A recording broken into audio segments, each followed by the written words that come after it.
Good morning everyone, welcome to Exam Orbit classes. तो आज है 6 दिसंबर और आज के इस सेशन में 6 दिसंबर से बनने वाले सभी महत्वपूर्ण क्वेश्चंस के बारे में डिस्कस करेंगे। अगर आप किसी भी एग्जाम की तैयारी कर रहे हैं तो ये क्लास आप सभी के लिए बहुत ही महत्वपूर्ण रहने वाली है। तो एक बार आप सभी क्लास को शेयर कर देंगे। क्लास स्टार्ट करने से पहले आप सभी के लिए एक सवाल है जिसका आंसर आपको देना है कमेंट्स बॉक्स में। राष्ट्रपति मेडल से किसे सम्मानित किया गया है? पंकज कुमार, अजीत कुमार टेटे, राजीव कुमार या एस.के. मोहंती? इस सवाल का आंसर आपको मिलेगा क्लास के लास्ट में। तो चलिए सेशन को स्टार्ट करते हैं। बहुत ही बेहतरीन और शानदार तरीके से एक एक क्वेश्चन को कवर करेंगे। तो पहला सवाल है कि खबरों में रहा सेमेरू ज्वालामुखी, यानी कि जो सेमेरू ज्वालामुखी है ये किस देश में स्थित है? तो फ्रेंड्स, ये जो सेमेरू ज्वालामुखी है ये है इंडोनेशिया में। कहां पर है? इंडोनेशिया में। और ये सुर्खियों में क्यों है? क्योंकि ये हाल ही में इसमें हो गया है विस्फोट। और ये कहां पर आता है? इंडोनेशिया में। तो याद रखेंगे जावा प्रांत पर स्थित है।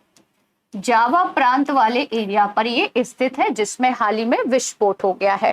फ्रेंड्स, इसमें जो विस्फोट हुआ है वो इतना भयानक था कि इसके आसपास का जो एक पुल बना हुआ था जो दो पहाड़ों को आपस में जोड़ रहा था, ये पुल भी बीच में से टूट गया, जिसके कारण इंडोनेशियाई सरकार ने क्या किया है? तो यहाँ पर चेतावनी जारी कर दी है। आगे डिस्कस कर लेते हैं। तो फ्रेंड्स, यह इंडोनेशिया का सबसे ऊंचा ज्वालामुखी था। कहां का? इंडोनेशिया का, जिसमें विस्फोट हो गया है। ठीक है, कहां पर स्थित था? तो पूर्वी जावा प्रांत पर ही स्थित था। ठीक है, और इंडोनेशिया से आपको याद रखना है कि पैसिफिक रिंग ऑफ फायर में इंडोनेशिया स्थित है। अब ये पैसिफिक रिंग ऑफ फायर क्या है? तो देखिए फ्रेंड्स, ये है प्रशांत महासागर, जिसे हम याद रखेंगे। पूछा जा सकता है कि रिंग ऑफ फायर किसे कहा जाता है? तो प्रशांत महासागर को कहा जाता है। जैसा कि आप सभी ये जो हाईलाइट एरिया है इसे आप देख पा रहे होंगे, सबसे ज्यादा जो सक्रिय वॉल्केनो है ना वो आपको यहीं पर देखने को मिलेंगे, इसलिए प्रशांत महासागर को रिंग ऑफ फायर के नाम से भी जाना जाता है। फ्रेंड्स, इंडोनेशिया में लगभग 142 इस समय ज्वालामुखी हैं। ठीक है, माउंट मेरापी ज्वालामुखी भी कहां पर है? तो इंडोनेशिया में है। अब डिस्कस करेंगे ज्वालामुखी से संबंधित सभी महत्वपूर्ण प्रश्नों के बारे में। तो पहला सवाल कि विश्व में सर्वाधिक जागृत ज्वालामुखी कहां पर स्थित है? तो अभी हमने डिस्कस किया कहां पर है? प्रशांत महासागर के आसपास स्थित है। प्रशांत महासागर के चारों तरफ स्थित ज्वालामुखी पेटी को क्या कहा जाता है? तो अग्नि श्रृंखला के नाम से इसे जाना जाता है। विश्व का सबसे ऊंचा ज्वालामुखी पर्वत कोटोपैक्सी ये कहां पर है? तो ये इक्वाडोर में स्थित है। ठीक है, याद रखेंगे आप सभी। तो यहाँ पर आप देख सकते हैं, ये मैंने एक वॉल्केनो की पिक ली है। देखिए, जब ये पृथ्वी के अंदर होता है तो उसे हम किस नाम से जानते हैं? मेग्मा के नाम से जानते हैं। और जैसे ही जब ज्वालामुखी वॉल्केनो विस्फोट होता है तो यही जो द्रव पदार्थ बाहर निकलता है तब इसे हम कहते हैं लावा। याद रखेंगे आप सभी। फिर हम इसे किस नाम से जानते हैं? तो लावा के नाम से जानते हैं।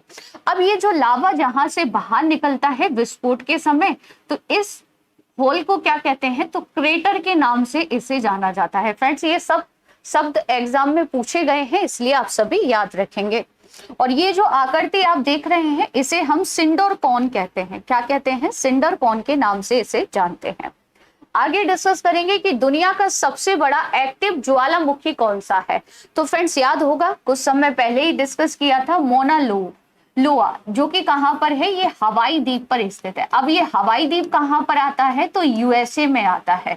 और इसमें भी हाल ही में विस्फोट हो गया था, है ना, जिसके बाद चेतावनी जारी की गई थी। 7 ज्वालामुखी के शिखर पर चढ़ने वाले पहले भारतीय कौन है? तो फ्रेंड्स, इनका नाम याद रखेंगे, सत्य रूप सिद्धांत इनका नाम है, जो कि 7 ज्वालामुखी के शिखर पर चढ़ने वाले पहले भारतीय है। ओहोस डेल सलाडो ये ज्वालामुखी कहां पर है? तो ये दक्षिणी अमेरिका में है। फ्रेंड्स, कहां पर है? दक्षिणी अमेरिका में ये वॉल्केनो स्थित है। माउंट नीरागोंगा कहां पर है? तो माउंट नीरागोंगा ये कांगो लोक तांत्रिक गणराज्य में स्थित है। अब ये कहां पर आता है, तो याद रखेंगे ये अफ्रीका महाद्वीप में आता है। कहां पर आता है, अफ्रीका महाद्वीप में आता है। प्रकृति का सुरक्षा वॉल्व किसे कहा जाता है, तो ज्वालामुखी को कहा जाता है। भारत का एकमात्र सक्रिय ज्वालामुखी वैरन द्वीप, ये कहां पर है फ्रेंड्स, तो अंडमान निकोबार द्वीप समूह में स्थित है। ठीक है, भारत का एकमात्र सक्रिय ज्वालामुखी और मृत ज्वालामुखी दोनों ही कहां पर है, तो अंडमान निकोबार द्वीप समूह पर है। मृत ज्वालामुखी का नाम क्या है, तो याद रखेंगे नारकुंडम के नाम से जाना जाता है। ठीक है, फ्यूजियामा, सकुराजिमा ज्वालामुखी, ये दोनों ही जापान में हैं। ज्वालामुखी में जल वाष्प के अलावा मुख्य कौन सी गैसें होती है, तो फ्रेंड जब ज्वालामुखी विस्फोट होता है तो इसमें कार्बन डाइऑक्साइड, हाइड्रोजन और नाइट्रोजन भी निकलती है जल वाष्प के साथ। तो ज्वालामुखी से संबंधित जितने भी महत्वपूर्ण प्रश्न थे वो हमने डिस्कस कर लिए। अब आप लोग आंसर करेंगे कमेंट्स बॉक्स में कि जो स्ट्रामबोली ज्वालामुखी है ये किस देश में है। आगे डिस्कस करेंगे कि ज्वालामुखी उद्गार के फलस्वरूप प्राप्त लावा एवं धरातलीय चट्टानों के टुकड़ों को सम्मिलित रूप से क्या कहा जाता है, तो पायरोक्लास्ट के नाम से इन्हें जानते हैं। क्रेटर तथा काल्डेरा स्थलाकृतियां किससे संबंधित है, तो ये दोनों ही स्थलाकृतियां ज्वालामुखी से संबंधित है। डाइक क्या है, तो ज्वालामुखी निर्मित आंतरिक स्थलाकृति है। वह कौन सा महाद्वीप है जहां पर एक भी ज्वालामुखी नहीं है, तो फ्रेंड्स कौन सा महाद्वीप है, यहाँ पर एक भी ज्वालामुखी नहीं है, तो याद रखेंगे ऑस्ट्रेलिया है फ्रेंड्स। कौन सा महाद्वीप है, ऑस्ट्रेलिया, जहां पर एक भी ज्वालामुखी नहीं है। आगे डिस्कस कर लेते हैं इंडोनेशिया के बारे में। तो मैप में आप सभी देख पा रहे होंगे ये है इंडोनेशिया और यहाँ पर आपको देखने को मिलेगा जावा द्वीप। ठीक है, कौन सा द्वीप है, जावा द्वीप, जहां पर ये सेमेरू ज्वालामुखी विस्फोट हुआ है ना। इंडोनेशिया की जो राजधानी है जकार्ता है और ये जकार्ता भी किस द्वीप पर है, तो जावा द्वीप पर है। सुमात्रा द्वीप भी किसका है, तो याद रखेंगे इंडोनेशिया का है। इंडोनेशिया के वर्तमान में जो प्रेसिडेंट है इनका नाम है जोको विडोडो। इनका नाम क्या है फ्रेंड्स, तो याद रखेंगे जोको विडोडो है। ठीक है, और इंडोनेशिया में यहाँ पर आप देखेंगे तो ये सारा एरिया इंडोनेशिया का है। चलिए आगे बढ़ते हैं। तो अगर आप लोग पहली बार चैनल पर विजिट कर रहे हैं तो चैनल को सब्सक्राइब कर लीजिएगा, साथ ही बेल आइकन दबाना बिल्कुल ना भूलें, जिससे आप सभी को क्लास का जो नोटिफिकेशन है वो सबसे पहले मिल जाएगा। इस क्लास की पीडीएफ आप सभी को मिलेगी टेलीग्राम चैनल पर, जिसकी लिंक डिस्क्रिप्शन बॉक्स में दी गई है, जहां से आप सभी टेलीग्राम चैनल को ज्वाइन कर सकते हैं। अगला सवाल है कि किस राज्य से प्रधानमंत्री नरेंद्र मोदी जी 11 दिसंबर 2022 को देश में छठी semi high speed Vande Bharat train का उद्घाटन करेंगे। फ्रेंड्स अभी तक प्रधानमंत्री नरेंद्र मोदी जी के द्वारा 5 वंदे भारत लॉन्च की जा चुकी है, एक एक करके डिस्कस करेंगे। और ये है छठवीं वंदे भारत जो कि 11 दिसंबर 2022 को लॉन्च होने वाली है और ये कहां से होगी, छत्तीसगढ़। फ्रेंड्स ये छत्तीसगढ़ के बिलासपुर से महाराष्ट्र के नागपुर को जोड़ेगी, यानी कि ये छत्तीसगढ़ से महाराष्ट्र के बीच चलेगी, याद रखेंगे आप सभी। और 11 दिसंबर को इसका उद्घाटन होने वाला है और ये देश की कौन सी है, तो छठी वंदे भारत है ना। अब डिस्कस कर लेते हैं आगे। तो देखिए पहली वंदे भारत कहां से कहां तक चली थी, नई दिल्ली से वाराणसी रूट पर चली। दूसरी वंदे भारत नई दिल्ली से वैष्णो देवी कटरा के बीच चली, आप सभी को याद होगा। तीसरी वंदे भारत गांधीनगर से मुंबई के रूट पर चली है। चौथी वंदे भारत हिमाचल प्रदेश के ऊना से नई दिल्ली। और पांचवी जो वंदे भारत है ये मैसूर से चेन्नई के बीच चलती है। फ्रेंड्स पांचवी वंदे भारत के बारे में आपको याद रखना है कि ये दक्षिण भारत की पहली वंदे भारत है। दक्षिण भारत की पहली वंदे भारत पूछा जा सकता है आप सभी से कि दक्षिण भारत की पहली वंदे भारत किस रूट पर चलती है, तो ये मैसूर से चेन्नई के रूट पर चलती है। 2022-23 के केंद्रीय बजट में वित्त मंत्री ने अगले 3 वर्षों में 400 नई वंदे भारत ट्रेनों के विकास और निर्माण का प्रस्ताव दिया है। यानी कुल मिलाकर कितनी वंदे भारत बनाई जानी है, तो 400 बनाई जानी है फ्रेंड्स, है ना। कितने? 400। वंदे भारत ट्रेनों के बारे में याद रखेंगे कि इनमें जो ट्रेन टक्कर सिस्टम है, जिसे हम कवच के नाम से जानते हैं, इसका प्रयोग किया गया है। और किसने इनका निर्माण किया है? तो इंटीग्रल कोच फैक्ट्री जो कि चेन्नई में है, इसके द्वारा इन कोच का निर्माण किया गया है। ठीक है, चलिए आगे बढ़ते हैं।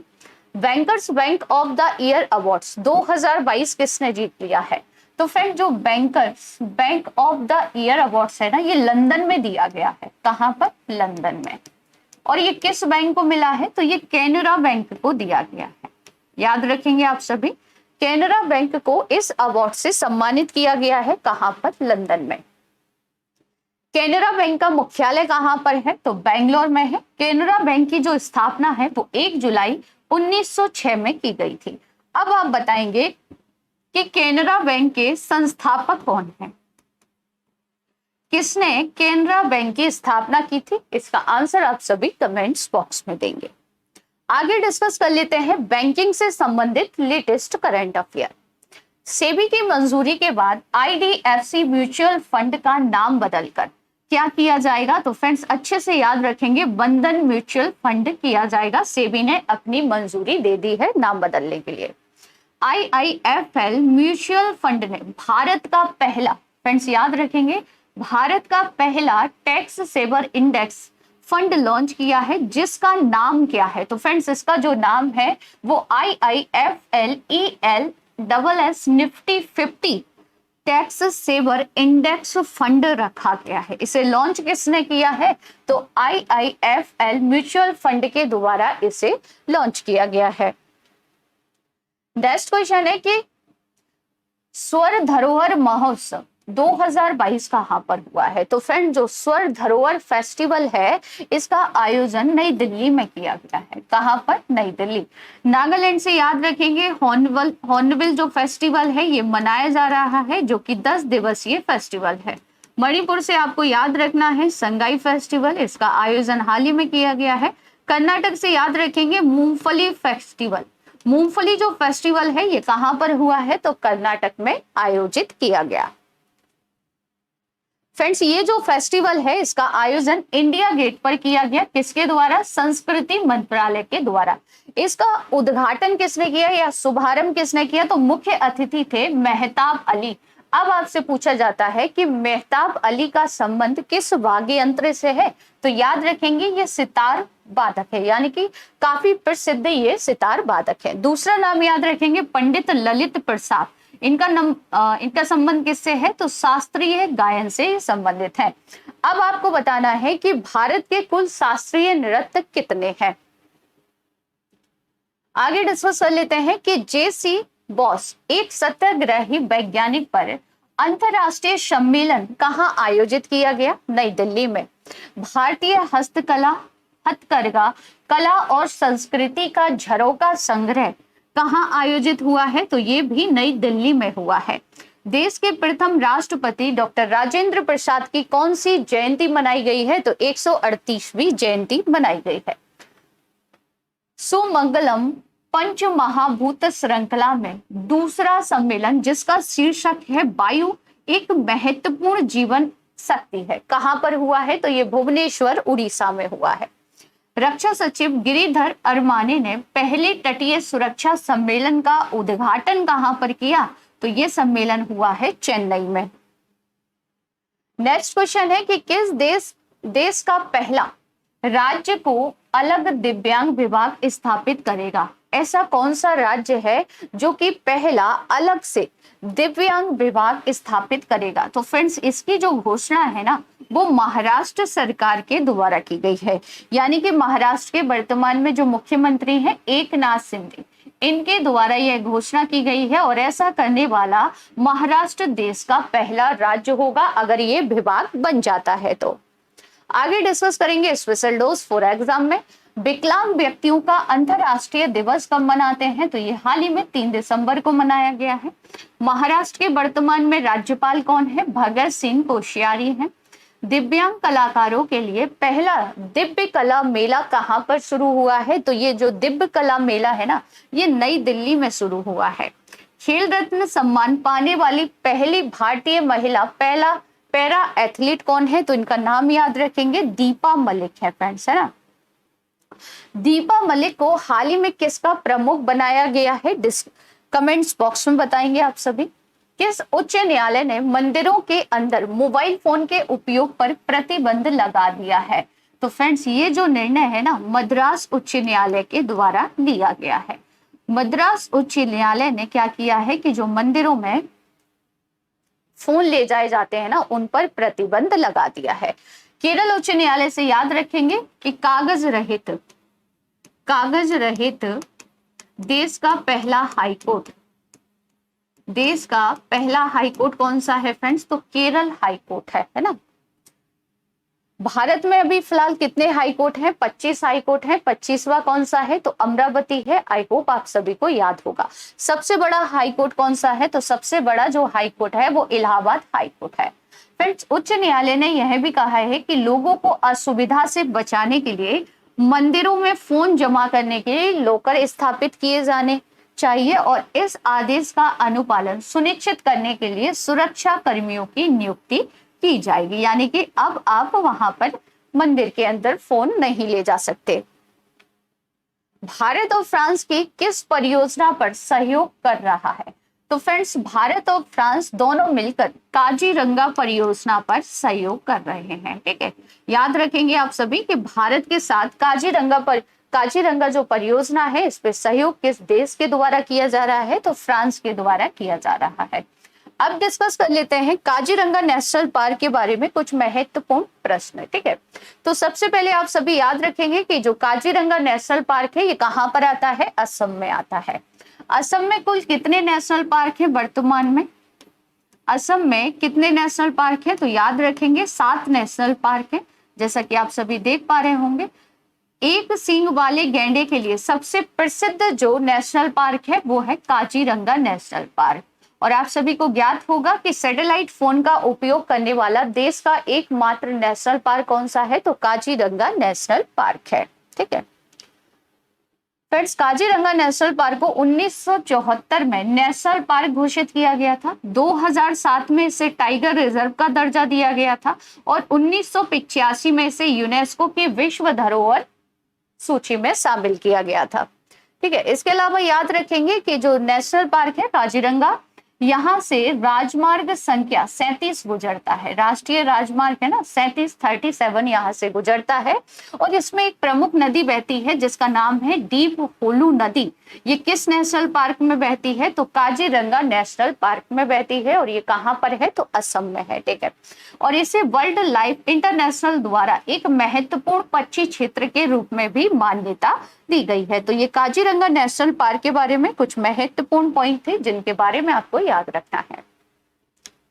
अगला सवाल है कि किस संस्थान के शोधकर्ताओं ने अगली पीढ़ी के इलेक्ट्रॉनिक उपकरणों के लिए निर्माण के लिए ऊर्जा कुशल कंप्यूटिंग प्लेटफॉर्म विकसित किया है। तो फ्रेंड्स ये जो अगली पीढ़ी के लिए कंप्यूटिंग विकसित किया गया है, ये भारतीय विज्ञान संस्थान के द्वारा विकसित किया गया है। याद रखेंगे आप सभी।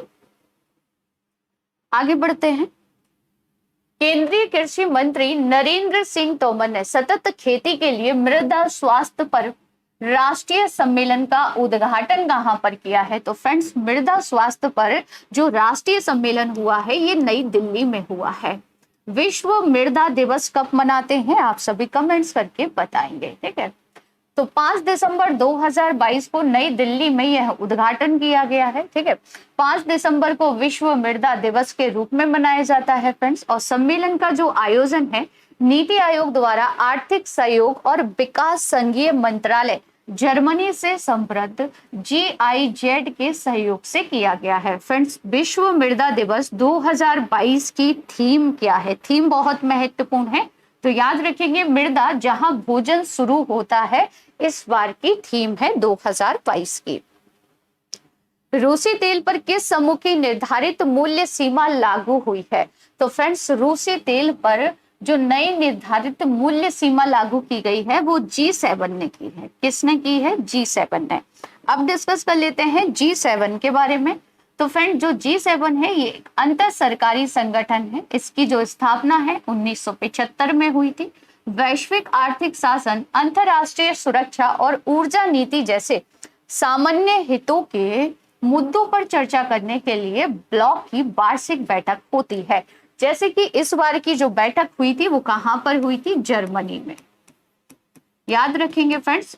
और G7 जो समूह है, भारत इसका सदस्य देश नहीं है, बल्कि भारत G20 का सदस्य देश है। ठीक है। G7 में कौन कौन शामिल है? तो UK, Canada, France, Germany, Italy, Japan और अमेरिका इसमें शामिल है। सातों ही देश महत्वपूर्ण ही, नाम याद रखेंगे आप सभी। क्लास की शुरुआत में जो क्वेश्चन मैंने आपसे पूछा था, इसका सही आंसर है option B, Ajit Kumar Tete. Friends, Ajit Kumar Tete को राष्ट्रपति मेडल से सम्मानित किया गया है। अब इन्हें ये जो सम्मान है ये कहां पर दिया गया है? तो सीमा सुरक्षा बल BSF का जो 58वां स्थापना दिवस परेड का जो आयोजन किया गया था वो कहां पर हुआ है? अमृतसर में। फ्रेंड्स, पहली बार दिल्ली के बाहर BSF की जो परेड है वो अमृतसर पंजाब में हुई है और यहीं पर इस कार्यक्रम में नित्यानंद राय के द्वारा इन्हें सम्मानित किया गया है।